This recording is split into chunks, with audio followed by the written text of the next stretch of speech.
Welcome to Tilly's Trans Tuesdays. It's time to see how wishing your transness away will never work and how the first time you encounter the trans community can truly change things. Let's talk the imperfect trans allegory of K-pop Demon Hunters, Part 2.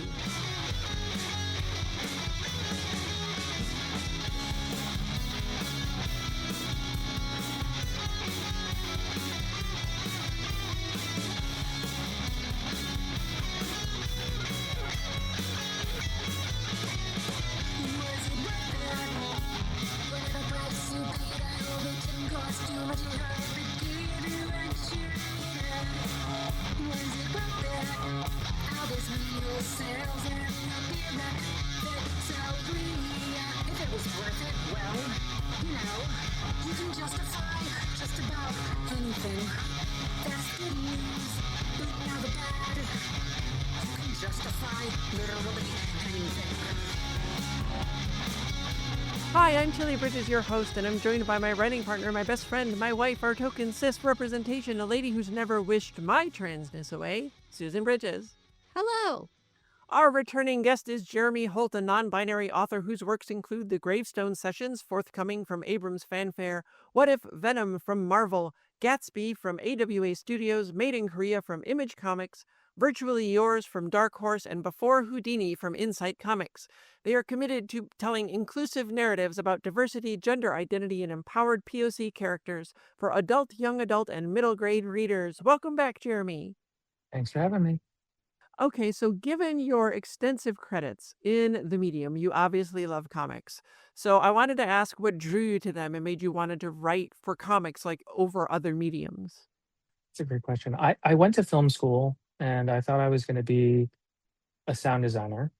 Okay. And which is what because I was on film sets, like student film sets, and I realized pretty early on into film school that it was more photography than upfront, like learning the equipment. And I was like, I don't understand light meters and Yeah. all of it. It was just like, it was a technicality that I was not that into. And I was like, oh, this is what it's like to make movies. I just wanted to tell stories, and my college Sure. didn't provide a screenwriting class. So I just went into more editing, which sound design was an option. So I went into that. And I did about a year interning in New York City at a post-production audio house, and it was just not for me. So I fell into working at Apple and eventually got certified, and I thought, oh, tech is my calling and I understand this stuff. And it was a few years after that that I realized I need to be creative. This isn't enough. And I Yeah. happened to be visiting my oldest brother, who was an avid comic book collector as a child. So I was, by sort of extension, exposed to a lot of the 90s Marvel comics that he was reading. So I distinctly remember a lot of Jim Lee's work on the X-Men. Oh, And I yeah. didn't really think about the story at the time. I was just into the whole Wolverine Jubilee friendship. And it wasn't until I was visiting him and he said, hey, the wife's got the kids for the day. Do you want to just go to a coffee shop and read some comics? I was like, okay. And so he gave me Frank Miller's The Dark Knight Returns, and I was blown away. And I said to him, I said, this is where comics are? He's like, that's like 20 years old. Like, oh, to just make Bruce Wayne into this relatable character where there was no continuity other than knowing that he was once Batman. That's it. Right.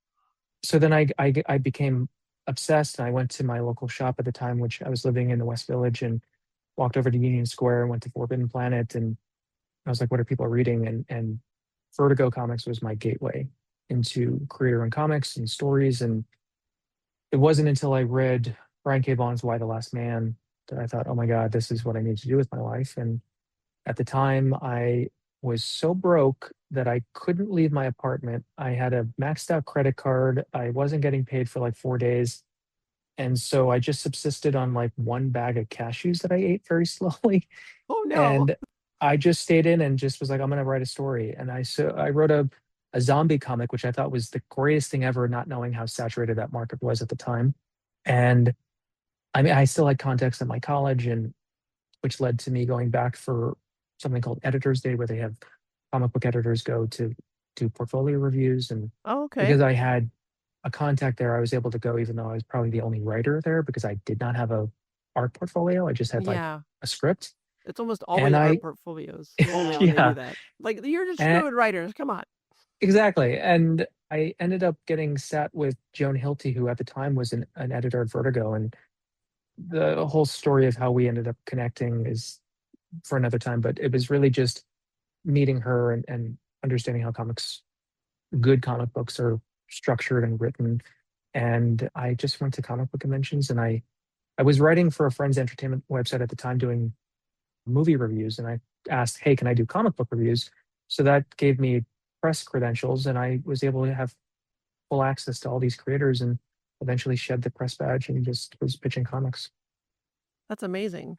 The key thing for me in what you said there, I think, was just like reading it and falling in love with it because like then like if you were doing press on comics, and you're reviewing comics, you're steeped in it so much, and when you absorb so much of that, you learn the format, you learn what works, you learn what doesn't, you learn how to make right to the page turns and all that stuff. So I think it's really cool that it just happened like so organically for you. That's amazing.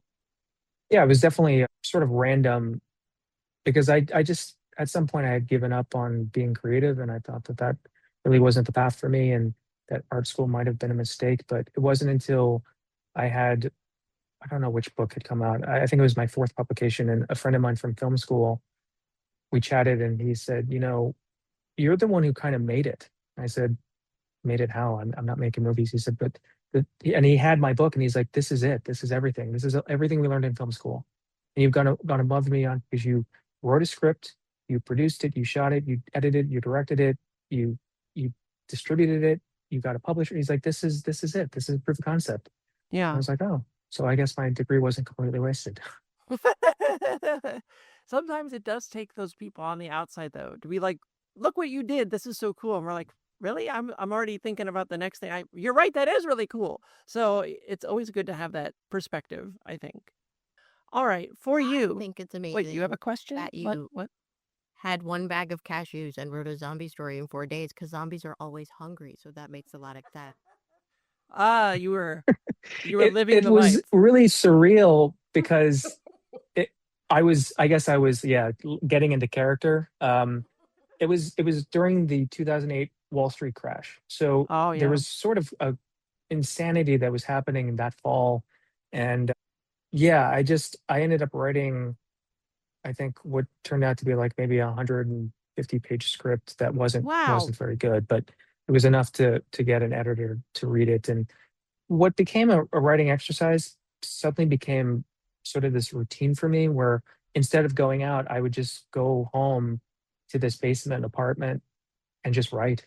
And it was just like, Yeah. and then it became a routine, and writing and reading, it just became a whole new life for me. Yeah. That's how you get better, right? We've written so many things that also like they are not good. They're like when we started, but you have to just keep doing that to figure it out and learn how to get better. So yeah, that's the way through. All right, for you, what has been the most surprising thing about transitioning? I think just being able to, I think looking at the communities that I want to try to be more involved with and the queer spaces that are in my town. And just every time I go, I mean, I have three kids, so going out is becoming a rarity. But the times that I do, there is a very queer centric bar and sort of event space near me. And every time I walk in, it is so comforting Yeah. because everyone is just so authentically themselves. And it's like, I wish, the older version of me, the past me that was straight and hetero coded and all that, just wishes that person and anybody else to be able to exist in a space where you could just be whoever you want, and there's no judgment, there's no expectation, there's just Yeah. who you enter as is who everyone says, oh, nice to meet you. And I think everybody deserves that sort of liberty and that sort of freedom. Yeah. So yeah, to experience that is a joy.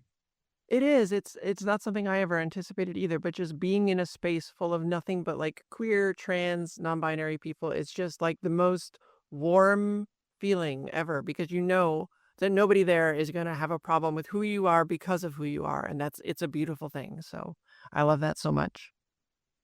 And especially now, we're all looking for a little scrap of happy. Yeah. Like, oh, a pride flag. Hooray. Yay.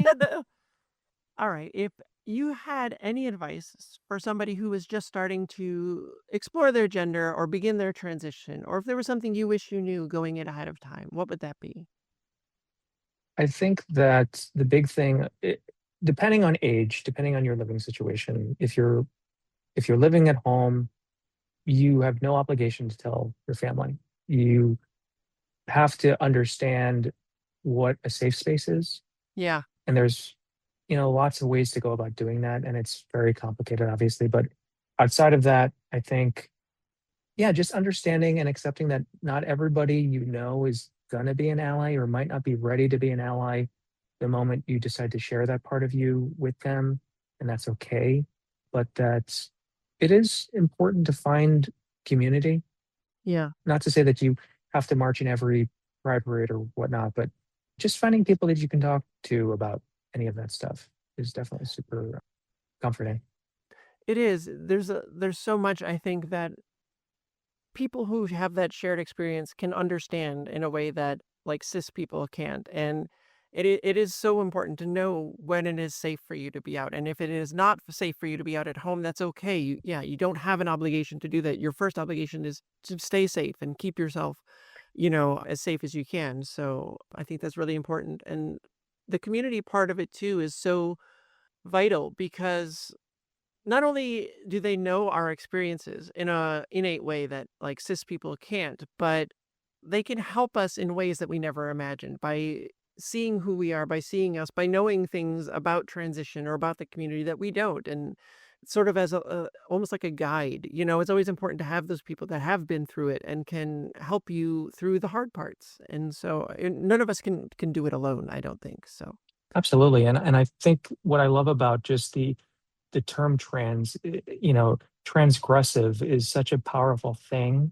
yeah. And the flexibility, there's flexibility to it. And an example that comes to mind is a friend of mine from college. I was visiting her and her husband a few years ago. And, when I knew her in college, she had a brother. And when her brother came by, she informed me, this is my sibling.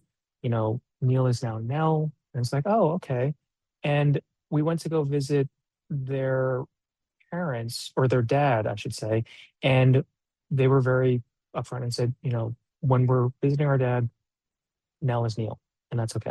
And it's he, him. I was like, oh, and as someone who was, I think, only a couple years into just my journey with my transness, I was surprised that this person could do that code switch and was Yeah. okay with the code switch. And it was more of a bit of a safety thing, but also they understood who their dad is, and they're not there to change their dad's mind. And to do that out of a sense of self-preservation was sort of incredible to me, because I thought, well, once you're out, you're out. You can't kind of flip flop. But it's like, depending on who you're talking to, the context changes, and that's Yeah. okay. And to be trans is to transgress norms, and for this person to transgress that norm was to just kind of revert and to kind of simplify it for their dad, which I thought was pretty powerful. I was like, oh, that's awesome, and it's not static. Yeah, I mean, if you can do that and that's what you feel is best for you, that's totally cool. And also, if you can't do that, if you feel like I can't pretend to be, who I'm not really anymore, that's also okay. It's all Mhm. so individualized for all of us, and each of us has to figure out what is the right thing for us. So I think it's really important to not let anyone else tell you what you can or can't do. It's your life, it is your transition. You do what is right for you, and that is the most important thing. Also, yes, you don't have to march in a pride parade, but if That's you true. get the chance to, it's kind of cool. It was great. We got to be in our first one this year with our roller We were in derby. the West Hollywood one, which is, I think, an advanced level pride parade. It's pretty, yeah. And that's So, and it was really great. It was very affirming and amazing to be in the middle of so many queer and trans people cheering for you. Right? Felt All really the cool. people like being so supportive, and then there's like a tiny group of bigots on the side with a tiny sign, and you're like, boo. There were like That's like five of them, and everybody was flipping him off. everyone else is cool. Yeah, it was really nice. That was nice. All right, do you want to remind folks one more time where they can find you online after listening? Sure. Jeremy Holt Books on Instagram. That's my website, and occasionally on Blue Sky. Excellent. All right, folks, be a good demon hunter and be sure you've listened to part 1 first, which was last week in episode 166. On we go. 15 minutes, 28 seconds. Mira and Zoe are ecstatic and excited for the first performance of Golden, but look at Rumi. She's alone in a dull and lifeless room, worried, just like Neo in his cubicle in The Matrix. See my super good book, Begin Transmission, The Trans Allegories of the Matrix, for more. That shot is so uncomfortable. Neo in his cube. Oh, yeah. Like, it's so uncomfortable. It is dysphoria. Yeah, it's amazing. Rumi, singing, waited so long to break these walls down, to wake up and feel like me. She knows that locking her truth away is going to kill her inside. She wants to be free to be herself, but doesn't think she can be. It's not how she was raised. She removes her robe, and we see she has the same jagged patterns the demons have.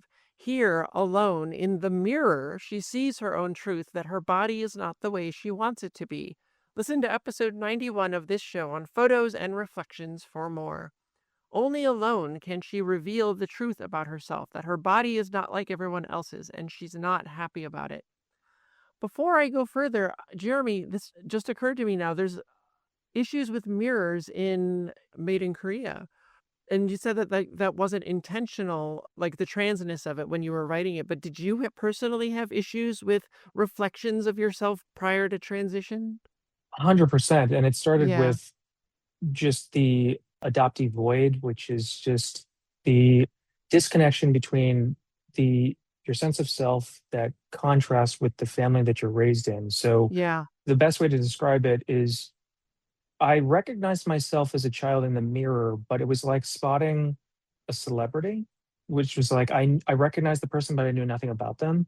And it Yeah. was also disorienting because I wasn't a celebrity, I wasn't famous. So it was very disorienting, dissociative a bit. And Yeah. so that was my first kind of experience with it. And then with just how I saw who I saw in my mind's eye regarding my gender identity, who I saw in the mirror was Yeah. just a slow evolution of what can I do to better align with what I see in my mind's eye. And so mirrors basically play a vital role to that. Yeah, it was very much the same for me, where like photos of myself pre-transition or my reflection, I would be like, well, I know that's me because people tell me that's me, but that is not me. Like, I don't identify with that person. I don't know who that person is. I'm looking at a stranger. And so there's such a weird, complicated thing for so many of us. Okay, back to the song with Rumi. Put these patterns all in the past now and finally live like the girl they all see. No more hiding. I'll be shining like I'm born to be. She sings that as she literally hides her demon patterns under a costume. Our bodies being wrong makes us want to hide them. Pre-transition, many of us wear oversized, baggy clothes to hide our bodies in an attempt to lessen our gender dysphoria, which was discussed back in episode 59 of this show. Because we are hunters, voices strong, and I know I believe. Does she, though? Seems like she's having some doubts, doesn't it? 16 minutes, 23 seconds. During the golden rehearsal, Rumi's voice breaks and she can't continue right on the B in Like I'm Born to Be. Subconsciously, she knows what she's doing is wrong. But the more Rumi thinks about her patterns, the more they grow and take her voice from her. The more you become aware of what's causing your pain, the harder it becomes to ignore it. Listen to episode 74 on Boymode and Girlmode for how, as I eased into existing as my true self, every time I went back the other direction became ever more painful until it got to the point where I literally could not do it anymore because it hurt so much. 16 minutes, 37 seconds. They try the song again and Rumi's voice breaks again at the same spot. 17 minutes, 11 seconds. Rumi discovers her demon patterns have risen up to her neck. She's maybe realizing that were she to actually be her true self, she would lose her voice. And other than being her mother's daughter, it's literally all that anyone values her for. And this is not just her singing voice, but her voice in society, her ability to stand for what she believes in and who she is, and to be listened to and respected. Because society will absolutely strip that from you when you come out as trans. It's why it's so important for cis people who have voices that will be listened to by other cis people who ignore trans people, and for those who have the most voice in our society, cishet white men, to use that voice to help us, because other cis people will listen to you. Listen to episode 88 on Trans Politics 1, Stop Tolerating Transphobia for more. Rumi here was using her voice the way she was taught, to hurt people like herself. But she's realizing that no matter what she uses her voice for as a seeming cis person, she'd at least be listened to and believed, and if she can't tamp down this whole trans thing, she's going to lose that for good. The loss of privilege, of power, of societal voice is something the Matrix films also deal with via both Neo and the Merovingian. See my book Begin Transmission again, I wrote it for you! 17 minutes, 29 seconds. Rumi runs away as we see her singing the same song as a child as Celine brushes her hair. This is Celine making her conform to girl expectations. Young Rumi, do hunters kill all demons? Celine, yes. Young Rumi, so everything that has patterns. She reveals the demon marks she has on one shoulder. Celine forces Rumi's sleeve back down. Celine, cover those up. You only have those because... Young Rumi, my dad was a demon? Celine, you're not one of them, Rumi. You're a hunter like your mother was. When the Han moon is sealed, all demons will be gone from this world, and so will your patterns. Remove the ability for trans people to openly exist, and you will no longer have to worry about being trans, Rumi. This is what she was taught for her entire life, and honestly, so many of us were taught that too, even if not explicitly. It's every time we laugh at a man in a dress or a boy who likes dolls, or laugh at a woman with a deep voice or a girl with a short haircut. We are taught to mock, deride, and hate ourselves, and most of us spend our entire lives trying to undo the internalized transphobia that society implanted in us. Check out episode 18 of this podcast if you need more on that. 18 minutes, 12 seconds. In a short flashback, Zoe and Mira are going to a bathhouse, but Rumi doesn't want to go because her demon patterns would be visible. This is very in keeping with trans people being uncomfortable with our pre-transition bodies. Every time I went swimming, I wore a t-shirt, even though boys were expected to be bare-chested. I hated the sight of my flat chest. It spiked my dysphoria. I needed it hidden. And sadly, pools can be very fraught for trans people even after transition. As trans men and non-binary people who have had top surgery and want to go bare-chested will have visible scars, outing them as trans to everyone present. And trans women who've not had bottom surgery can have trouble tucking in bathing suits. Listen to episode 108 on tucking and binding for more on that. Are pools complicated for you at all, Jeremy? Or were they, like, as a kid, or were you okay with them? I was okay with them. Yeah. Yeah, that's interesting what you'd mentioned because I also haven't been to a pool in years and I haven't thought about pools because I'm just not around them anymore. Yeah, But I can imagine for other people it would be anxiety inducing. it is. I haven't been to one, like, since transitioning, and I just don't know if I would be okay with it at all. It's hard. I feel like I want to go to a pool, but if I was in a pool, I'd be like, that's enough for the next 10 years. I'm not huge on water either, so. That and I'm not into tanning anymore. I was definitely into tanning as a teenager, and now I'm glad that I don't. And I will literally walk around with an umbrella if it's super sunny out. Yeah. I'm not into the sun generally. I want it like winter, cold, dark. That's my vibe. I'm entering a big hat era, I think. Okay. Yeah. Just big hats. 18 minutes, 22 seconds, Rumi. Maybe they'll understand. Celine, no, Rumi, nothing can change until your patterns are gone. Celine is literally forcing her to be someone she's not, just like every time my own mother made fun of me and punished me for any hint of femininity that I ever dared to show. Remember that Celine, the name, traces back to multiple masculine names, including the god of war. There is a possible read on Celine that she also has hidden demon patterns, or is a self-hating trans man who's passing on to Rumi the same self-hate that she was taught. I just want to say, like, it feels like the younger you are, the more gender roles are enforced on you. Like, in terms of, like, media and society and even peers, like, young kids. Oh, yeah. Or Oh, Jeremy, yeah. you've seen this for sure. Like, they draw these very clear lines. And if you deviate outside that, you are to be punished. Yeah, and it's just something that's so accepted. Yeah. Like, I mean, even with our middle grade book talking to some people about, it's a girl's adventure story. Like, this was weird for them to publish it a little bit, like from some of the people we spoke with. Yeah. Because girls don't have adventure stories. Like, girls should be able to have Mm. fun and do stuff too.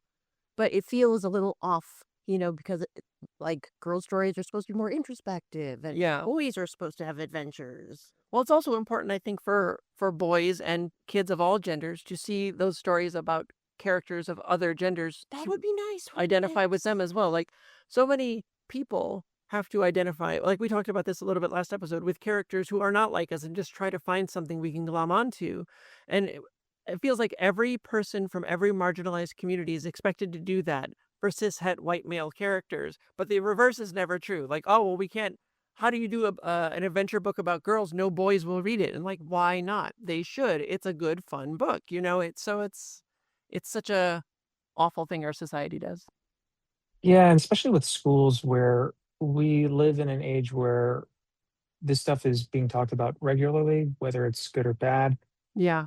But this was never discussed when I was a child. And Oh, even same. with that, it's crazy to me that as a parent, there is nothing I can do to help expand, the societal norms of who someone should be. Because my 10-year-old Win is from my wife's previous relationship. And when I met this child, they them pronouns, presented very femme, like almost quite passing, like would be, oh, it's, your daughter's so beautiful, even though this child is AMAB.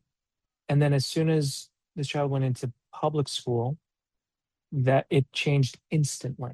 And Yeah. suddenly, boy, boy, boy, he, him, which is fine. If that's how you identify, is that who you are, fantastic. We support that. But what Right. I miss is this child's sense of when they would put on clothes, they wore whatever they liked and they walked out of the house with 100% confidence.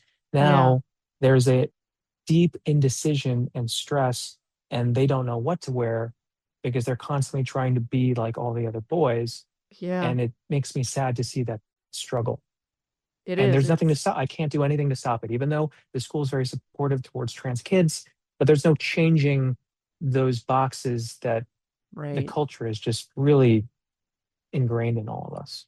It is really tough, and I think in middle school too, when you have those adolescents where they're going through so many changes in their lives, in their bodies, their hormones, and it's like middle school is the roughest, I think, for so many kids. And when you're going through all of that, and then at the same time having all of these other kids saying, "Well, you can't be like that because that's not how you're supposed to be. You have to be a boy or whatever." It's so awful. It drives me mad. We're Yeah. constantly having these conversations with him about the language that's being used with his male friends, where it's very clear to us that the girls within his male friend circles view girls as lesser than. And even now it's so Yeah. prevalent. And it's like, oh my God, we have to correct it on a weekly Right. basis with him, Yeah. which is really demoralizing. It is, but it's like it's the worthiest fight, so that the kids can have a better world, but it is so hard because so many parents won't ever do that with their kids because they were raised the same way and they still are the same way. And they only see these rigid gender roles and that's all there is. And this is a deep part of the problem with our society. I mean, we went through that with our kid too, Yeah. really. Like because when he was younger, and sometimes, like, we play games, we game, and occasionally, like, I would play a game with him, and then he would do things, and I would be like, it seems like you're not respecting my choices. Why do you think I don't know what I'm doing? I'm just curious. Like, It could just be because you're a parent. Parents don't know anything. could it be that? Or is it because I'm a woman? Yeah, yeah. He didn't know. You don't know. It's awful. 18 minutes, 37 seconds. Alone on a rooftop, Rumi throws off her coat to just exist as her true self, alone where no one else can see her. She sings, "No more hiding, I'll be shining like I'm born to be. 'Cause we are hunters, voices strong, and I know I believe." Her voice breaks again and she cries. How am I supposed to fix the world, fix me when I don't have my voice? Why now when I'm so close? Why? You're not going to believe this, but Neo goes through the same thing in The Matrix. And even Barbie in the Barbie movie goes through a similar moment. And we talked about that film's trans allegory in episodes 61 to 68. Most trans people hit this at some point pre self acceptance. Why did this have to happen to me? I didn't ask to be trans. Note that on her last Y, her true/demon voice comes out, and it is deeper and more intense, even though not every other demon has a voice like that. Huh. It sends pink ripples through the blue Hanmoon. 22 minutes, 23 seconds. Doctor, you have lots of walls up. So many walls. Rumi, I don't have walls. Listen, we put those walls up because we're told we have to, just like Rumi was told to by Celine. Walling our true selves off from the world and from ourselves is what we're often forced to do when we're not accepted for who we are, and we've been trained to do it all our lives by society and everyone around us, which means sometimes we don't even consciously know that we put those walls there. 26 minutes. Huntrix sees the Saja boys performing soda pop. Everyone loves them, even Huntrix themselves, when they think they're humans. 27 minutes, 25 seconds. Huntrix sees the demon patterns flash by in the Saja boys' arms. 27 minutes, 41 seconds. They debate if they should kill these demons. Zoe, it doesn't look like they're going to hurt anyone. In fact, it almost seems like they're nice demons. Mira and Rumi together. Demons are never nice. Zoe is the first to say, maybe trans people aren't really bad. Maybe they're not the evil we've been taught they are. But even as she wrestles with her own truth, Rumi repeats the lie that she has been taught. Demons are never nice. A trans person is a trans person, right? Oppress them. 30 minutes, 12 seconds. Huntrix gets into their battle gear and tries to surprise the Saja boys while they're on a game show, but Jinu knows they're there. But look how even here Rumi is entirely covered up, no skin showing other than her face. 31 minutes, 35 seconds. They confront the Saja boys in a men's bathhouse, which sure seems pointed. The Saja boys, despite just running in, are now all in pink, the color of demons. Water demons attack. Huntrix kills a lot of them. Rumi runs after Jinu as more demons break through the Hanmoon. 32 minutes, 36 seconds. During the fight with Jinu, part of Rumi's costume rips and Jinu sees her demon patterns. He knows they are the same, demons, aka trans. Mira and Zoe are getting overwhelmed and call for Rumi, who has one hand covering her exposed demon patterns and doesn't know what to do. Jinu wraps her in a hug, and when he leaves, there is a bandage over the ripped part of her costume. Despite having no reason to, he protected her secret and didn't out her before she was ready, which is a terrible thing that sometimes happens. Listen to Coming Out as Trans in episode 130 for more. Remember that Jinu means community, and that's what we do, protect each other. Yes, this happens a lot in The Matrix too, where the community is represented by a character named Tank, an armored weapon, and later by a heavily defended literal community. My book, begin transmission, yada yada yada. 34 minutes, 4 seconds. Some souls have been taken from Saja Boy's new fans and are delivered to Guima. And let me just remind you that trans people don't want to quote-unquote corrupt anyone or turn you trans, which is literally impossible. We just want to be left alone to live our lives and for your trans kids to grow up into trans adults. But I see this as societal hate corrupting humans, cis people. And cis people's hatred of us isn't our fault, it is theirs. And as we learn later, Guima whispers his hateful lies into the ears of everyone, which tracks with my read of him as the terrible things society tells us to believe, both about ourselves and others. And Jinu is willingly helping him stoke that hate by being ashamed of who he is and believing he was selfish for transitioning. It's a little imperfect, but it kind of works. We'll have much more to discuss on imperfection when we get to the end. 34 minutes, 34 seconds. The Hanmoon, blue, is breaking down where demons come through, pink. The more trans people in the world, the less of us will be trapped in the closet. Our visibility helps others think they can do it too. I thanked all the trans women, especially writers and creatives, that made me feel I could transition and still have a writing career when I came out. In my book, and every time I've been lucky enough to have one of them on this podcast. Did you have people, Jeremy, like trans or non-binary people, creatives that you saw or knew prior to coming out that helped you along your own journey, made you think that you could be your true self too? Not anybody necessarily in the comic book space, just acquaintances, friends of friends, and just being exposed to how they live their lives, and that there's not one way to do it. It's very Yeah. personalized, it's very individualized. Yeah, I feel like without that visibility, like even if it's people we don't know, just out in the world, if you see somebody who you know is trans or even like famous trans people, I think help so many people think that like, oh, if they can do it, maybe I can do it. You know, they're happy being their true selves. Maybe I could do that too. And I think that's such a vital part of visibility for the entire community. And I think with visibility too within comics, I was very frustrated for many years not being included in panel discussions or even podcasts about being Asian in comics. Yeah. And I understand that if you've never met me or seen a photo of me, you think it's a white person based on my name alone. And so I sort of knew that was the uphill battle I was going to have. But once I, came out and was writing these stories and just being more authentic with myself, I've been included on way more queer podcasts and panels, and I still have never been included on an Asian American panel, which is still Wow. shocking to me. Yeah. That is. Although, have you noticed this? That I've also noticed there's a thing now where, like, podcasts and panels, the queer and trans focused ones, we will get invited to those all the time. But anything, like, not even just like identity specific, but any kind of panels outside of that, we almost never get invited to. Like, it's just one, hey, here's a panel on writing for IP, which we've done a ton of. Nobody ever asks us to be on those, even though you need trans perspectives on every kind of panel because our experiences are so different. So, We just become the queer ones. right, and they think that's all you You go in the queer box. and that's where the you only go. box you go in, yeah. 35 minutes, 57 seconds. Their plan is to write a new song that exposes the Soldier Boys and makes them lose their fans so they'll be sent back to the underworld. They're going to out them as trans so they will be shunned and lose popularity. Ouch. 36 minutes, 25 seconds. Rumi is going to try the tonics from the doctor to fix her, but they're just a placebo. It will not address her true problem of losing her voice. It's something akin to just wear a dress and forget that it makes you feel awful, or a tuxedo or a suit in my case. It doesn't actually change or fix anything, it's just more lies. 38 minutes, 51 seconds. Rumi meets Jinu and tries to kill him repeatedly, but he convinces her that he just wants to talk. Jinu: I could have told your friends what you are, but I didn't, did I? Because they don't know.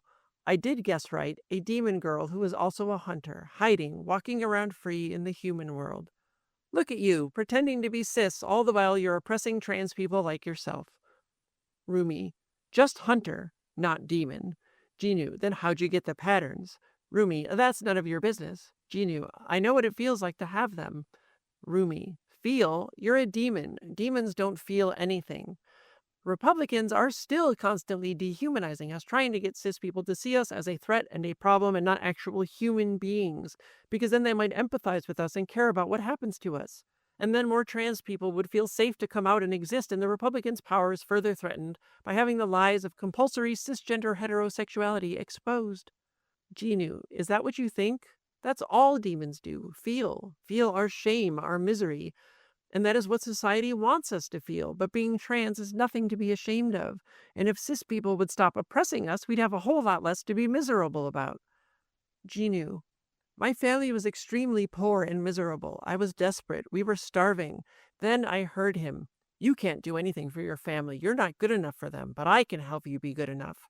Overnight, my fate was changed. I was praised for my voice, even by the king himself. My family and I lived on the palace grounds. Our bellies were finally full, our clothes clean. We were happy. But the patterns, they kept spreading until they consumed me, and I was condemned to the demon world, prisoner of Guima for all eternity. My family lost everything. Every day since, I've been haunted by the memory of failing them.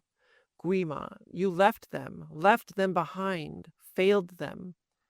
Now, Jinu is lying a bit here because he's ashamed, but this is how Guima and societal bigotries want us to feel when we choose to transition. Don't mistake that for meaning we should be ashamed to transition. I know Jinu's past is more complicated, but we will discuss that when he reveals the truth. Jinu looks at the demon patterns on his hand. These are a constant reminder of my shame, a shame I can never escape. He touches her and Rumi's own patterns appear. Jinu: your patterns are a reminder, too, of a shame of your own. Rumi: you don't know me. Jinu: you know you can tell me. I'll understand. I'm the only one who can. Rumi: I am nothing like you. Jinu: denial. I get it. I was once there, too. I'll be here when you're done pretending. Rumi's first real encounter with another trans person, with the community, and she can't open up because she can't admit that she's the same. And that will bring us to the end of this installment. Thanks for being here, Jeremy. Thanks for having me. Next time, we see the ramifications of encountering the trans community and how people in your life might react once you've self-accepted. Tilly Bridges, end transmission. Tilly's Trans Tuesdays is hosted by Tilly Bridges and Susan Bridges, with audio editing and sound mixing by Jillian Morgan.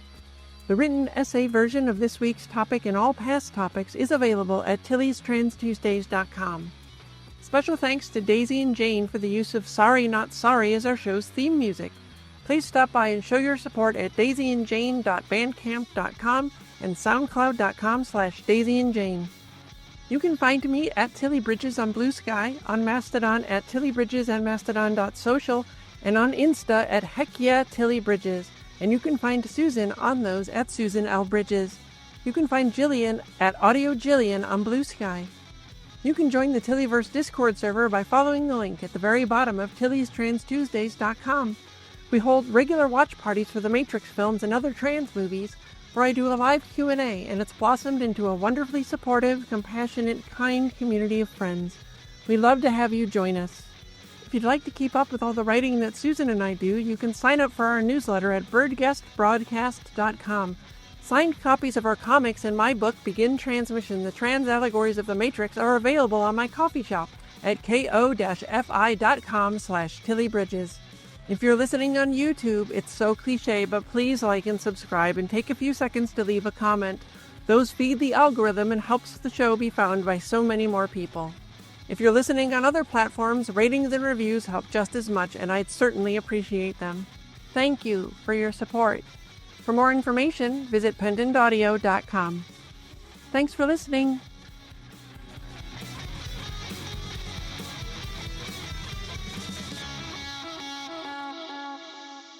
You go in the queer box. And that's where the you only go. box you go in, yeah.